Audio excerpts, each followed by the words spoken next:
واحد المساله اللي شائعه، لا اخذ الحليب بعيد على اتاي، لان اتاي او الشاي المغربي يمنع امتصاص الحديد. هذه هي مساله ياك شائعه كنسمعوها.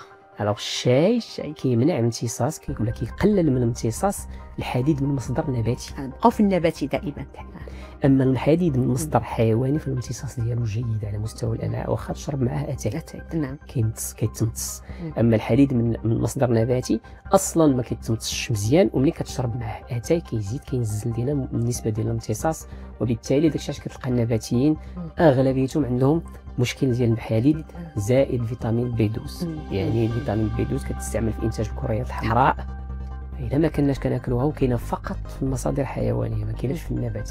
داكشي علاش النباتيين كياخذوا اون سوبليمونطاسيون ديال فيتامين بي 12 ضروري باش يمكن له ينتج هاد الكريات الحمراء، وعندها دور اخر في الجهاز الهضمي وفي الهضم بزاف ديال الامور. هاد الفيتامين بي 12 فالحديد مهم جدا للصحه ديالنا، ولكن بجرعات معينه اللي كيحددها دائما هو الطبيب. ما كنمشيش ناخذ الراس باش ما نمشيش لون سور شارج الحديد، لان هذه خطر على الصحه.